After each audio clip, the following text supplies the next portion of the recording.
চাওক হিমন্ত বিশ্ব শৰ্মাই আচলতে যি হাতে হাতে আপোনাৰ নিৰাপত্তাৰ নামত অস্ত্ৰ তুলি দিয়াৰ এক সিদ্ধান্ত গ্ৰহণ কৰিছে, সেই সিদ্ধান্ত চূড়ান্ত হঠকাৰী তথা গণতান্ত্ৰিক এখন ৰাষ্ট্ৰৰ কাৰণে অত্যন্ত লজ্জাজনক এটা ঘটনা।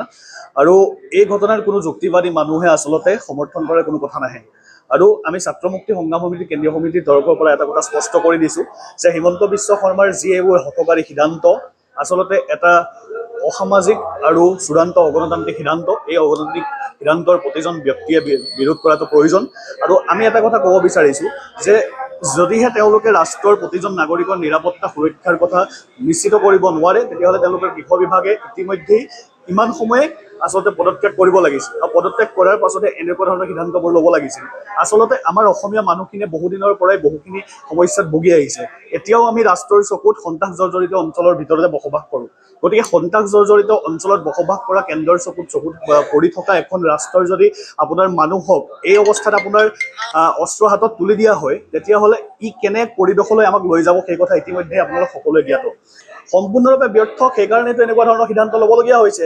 যদিহে আপোনাৰ পুলিচ প্ৰশাসনৰ ওপৰত তেওঁলোকৰ গৃহ বিভাগৰ ওপৰত তেওঁলোকৰ বিশ্বাস থাকিলে হয়, নিশ্চয়ভাৱে তেওঁলোকে এনেকুৱা সিদ্ধান্ত দিব লগা নহ'লহেঁতেন যে প্ৰতিজন মানুহৰ হাতে হাতে অস্ত্ৰ এতিয়া কেতিয়াও হ'ব নোৱাৰে। কাৰণ আমাৰ জাতিটোৰ বেছিভাগ মানুহে এতিয়া আপোনাৰ অৰ্থনৈতিকভাৱে হওক, সামাজিকভাৱে হওক, ৰাজনৈতিকভাৱে হওক, সকলোৱে এক আচলতে চেপাৰ মাজত সোমাই পেলাই জীয়াই আছে। আৰু এনে আচলতে ৰাজনৈতিক পৰিৱেশৰ মাজত প্ৰতিজন মানুহক আচলতে বন্দুক দি আচলতে এখন গণতান্ত্ৰিক দেশৰ পৰা কি পদ্ধতিৰ দেশলৈ তেওঁলোকে নিব বিচাৰি আছে, এইটো এটা অবুজ সাঁথৰ আমাৰ কাৰণে। আৰু এই কথাটো আমি তীব্ৰভাৱে গৰিহণা দিছোঁ, ধিক্কাৰ জনাইছোঁ। আৰু আপোনালোকে যদি চাওক, অসমত এই অলপ দিনৰ আগৰ পৰা কেৱল মাত্ৰ দুটামান বস্তু এই চৰকাৰখনে কৰি আছে। সেইটো হৈ গ'ল যে য'তে ত'তে কোনো আপোনাৰ এজেণ্ডা নোহোৱাকৈ, কোনো প্লেনিং নোহোৱাকৈ য'তে ত'তে আপোনাৰ 1 কিলোমিটাৰ, আধা কিলোমিটাৰ মাজে মাজে মদৰ লাইচেঞ্চ দিয়া। আৰু এতিয়া মদৰ লাইচেঞ্চ দিয়া 1 কিলোমিটাৰ, আধা কিলোমিটাৰ মাজে মাজে অঞ্চলবোৰৰ লগতে তেওঁলোকৰ হাতত বন্দুক তুলি দিয়া। আচলতে জাতিটোক কি কৰিব বিচাৰিছে তাতে ওলাই আছে যে 26ৰ ইলেকশ্যনত বৈতৰণি পাৰ কৰিবৰ কাৰণে তেওঁলোকৰ কোনো প্ৰপাৰ প্লেনিং নাই, তেওঁলোকৰ কোনো বেছ নাই। সেইকাৰণে আচলতে এনেকুৱা ধৰণৰ কিছুমান ৰাজনৈতিক মুনাফাৰ কাৰণে সংঘৰ্ষ সৃষ্টি কৰি আমাৰ মানুহখিনিক আচলতে বিভ্ৰান্তিত ৰাখি পেলাই তেওঁলোকে বৈতৰণি পাৰ কৰিব বিচাৰিছে। আৰু গণতান্ত্ৰিক দেশত থকা কোনো এজন ব্যক্তি, সেয়া লাগিলে শৃংখল চলিহাই নহওক বা কোনোবা বেলেগ সংগঠনৰ মানুহেই নহওক, আমি আচলতে নাম লৈ কোনো ধৰণৰ মন্তব্য দিব নিবিচাৰোঁ। তথাপিও এটা কথা, যদিহে তেওঁলোকে এই কথাটো ছাপোৰ্ট কৰিছে, তেতিয়াহ'লে তেওঁলোক গণতান্ত্ৰিক ব্যক্তি হ'ব নোৱাৰে। কাৰণ গণতন্ত্ৰত যদি তেওঁলোকৰ বিশ্বাস থাকে, তেতিয়াহ'লে কেতিয়াও হাতে হাতে বন্দুক তুলি লোৱাৰ কথা কোনো ক'ব নোৱাৰে। এয়া গণতন্ত্ৰ আমাৰ মতে নহয়। আৰু শৃংখল চলিহাই হওক বা যিয়েই নহওক, এই কথা কৈছে সেইটো কেতিয়াও শুদ্ধ কথা হ'ব নোৱাৰে। গতিকে আমি এই কথাটোৰো বিৰোধিতা কৰিছোঁ।